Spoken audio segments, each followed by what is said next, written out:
1.3 Distributive Property and Average Problems Notes. So with our first one, when we do distributive property, we have to kind of identify that it is a distributive property.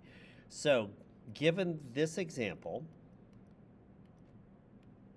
the reason why it's distributive is there is a subtract or an add.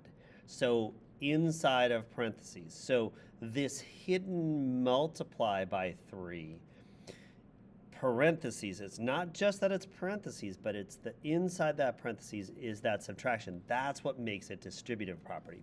So that 3, actually it's a times 3, gets distributed to not only the first term, but it also gets distributed to the second term. So a lot of times the arrows really help us organize our thinking how it gets to it. The most common mistake in 8th grade is to forget about the second one. I don't usually see most people get this one correct because it's right there. It looks like 3 times 2x, which is 6x.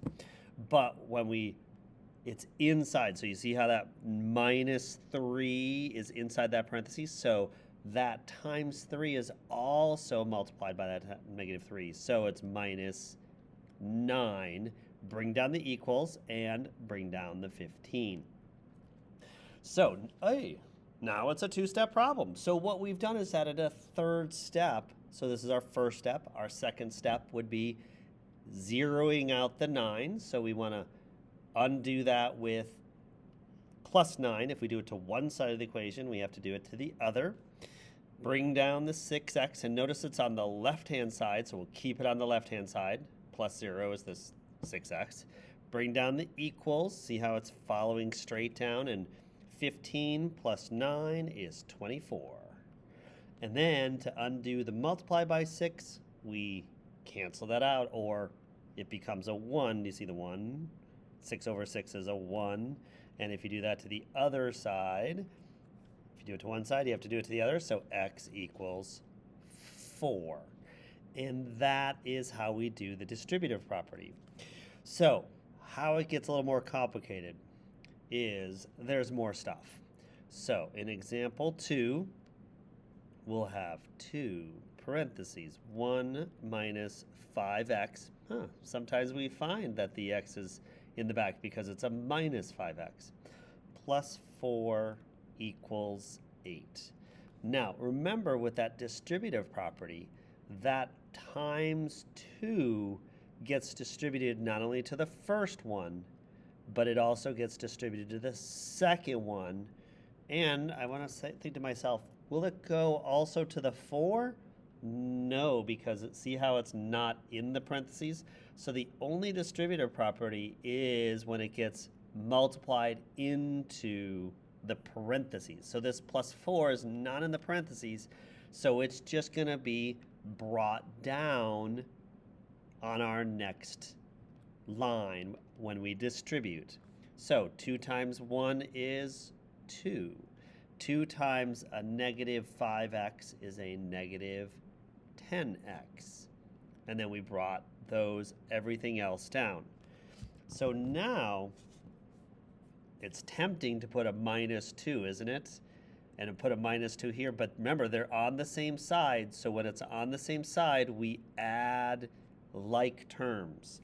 So 2, wait a minute, plus 4 is 6. Now, I don't like putting 6 in the front. I'm going to put my x in the front. I just like it that way. You can put 6 up front, but I like my negative 10x up front because it has the x first and then my plus 6. So it kind of brings them together on the same side. And then bring down my equals 8. Oh, so I have a 2-step problem, and that's what more complicated problems takes, just more steps to get to that 2-step. But once you see that you can continue on solving. That zeroed out, and we're left with 2. To cancel out that times negative 10, we divide by negative 10. If you do it to one side, you have to do it to the other. And we're canceling those out to be 1, because negative 10 divided by negative 10 is 1, positive 1. See it right there in front? It's hiding positive 1x. So x equals, now I have to think about this. This is, 1 over negative 5 because we divide both of those by 2. They have a common factor of 2. Another way to look at that is 2 goes into 2 once, 2 goes into negative 10 negative 5 times. So do you see how it's kind of the same way? It's just a little way of recording it differently. So now I have this 1/5. Do you see the 1/5? Now, normally our negative doesn't go in the denominator, but remember we talked about that earlier. We can have it anywhere. We can have it in the denominator, the numerator, or out front. Those are all the same negative 1/5. And so for our answer, typically the answer in the answer sheet, especially in textbooks, goes out front. We don't leave the negative in the denominator. That's typically where we don't need it. Sometimes we put it there to kind of use it, that it works better in solving, but for the answer, we want to either pull it out front, which is the typical place, or up front. So there is our solution that makes our original problem true up here. X equals negative 1/5. Now for the average problem. This one is a little bit more complicated. You don't have to write all this out, but I want you to title it number 3, average problem. Because let's read the problem and we'll kind of understand it. You run 2 miles on Monday, 0 miles on Tuesday, 1/5 miles on Wednesday, and 0 miles on Thursday. How many miles do you need to run on Friday to average 1.5 miles per day? So this is an average problem. So I need to kind of organize my numbers. It's all in a sentence, in like a lot of information. So what I like to do is, because this is math class, I like to make a little table. Monday, Tuesday, Wednesday, Thursday, and it did mention something about Friday. So I'm going to put that in there because you ran each of those days. Because Friday, see how Friday is here, different than all of those. So on Monday, I'm just going to record over here the miles. 2 miles on Monday, 0 miles on Tuesday, 1.5 miles on Wednesday, 0 miles on Thursday, and Friday. It doesn't tell me. It's not 1.5 because that's the average 1.5. So I don't know how many. That's the question. So in algebra, the question is the x. So I'm going to put that x in there just to kind of have that placeholder for that number, and that's what a variable is. It holds the place of a number until we can calculate it. So now we have to think about, how do you find an average? So think about how you find an average if you were given all the numbers. We just add all these numbers up. And that's why I like to write this down on my paper from the words, because it helps me organize my thinking. So let's just add them all up. Now, some of you are saying, well, I don't need to put the 0. I like to start with the 0 because when things get complicated, all I do is follow my same process. As I think about what do I need to do? Well, I said I had to add them all up in my head, so I'm going to add them all up and thinking about it. Now, once I added them all up, what did we do? We divided, that's right. So to find the average, we divide, and I'm going to use the long division bar, the fraction bar, to mean division. I'm not going to put my ... here. That doesn't work real well with solving equations. This divide bar structures is so much better. All right, how many numbers are there that we have to divide by? Well, in the words, it looks like 4, but actually if I count them up here, 1, 2, 3, 4, 5, there are 5 days. So that's why I like to put those zeros in there, because it's easy to kind of say, hey, there's 5 numbers up there, so I have to divide by 5 to find the average. So that will equal my average, and in my problem, it gives us 1.5 as my average. So what we're doing is building an equation and setting it up. So now, once the equation's built, that's the hard part. We just have to solve it. Well, I could add these up here like terms, or I think I will do that. 2 plus 1.5 plus 0 is 3.5 plus x. Make sure you get that plus x in there because we brought it down.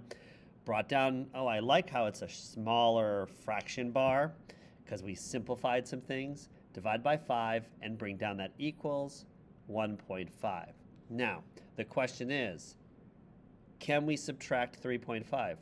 We can't, because if we try to put minus 3.5 here, this divide by 5 gets in the way.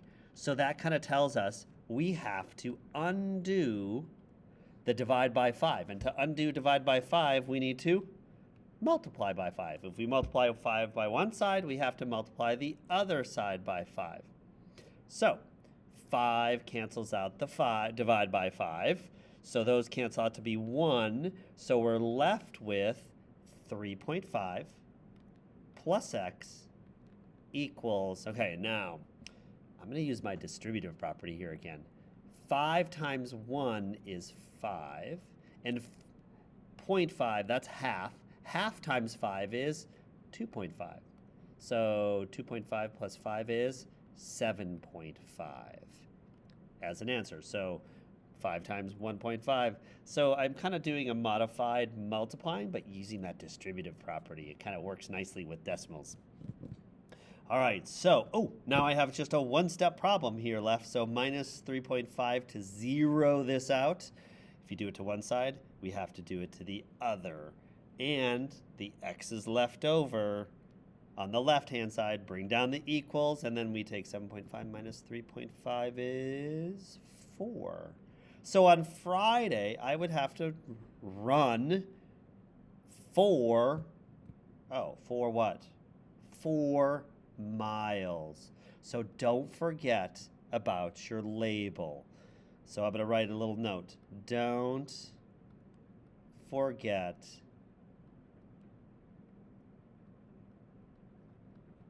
the label. So that's important. Now, the other problems we didn't have to because there was no label. Typically, when you have a word problem, that's when you need your label. So on Friday, we would have to run 4 miles that day to average 1.5.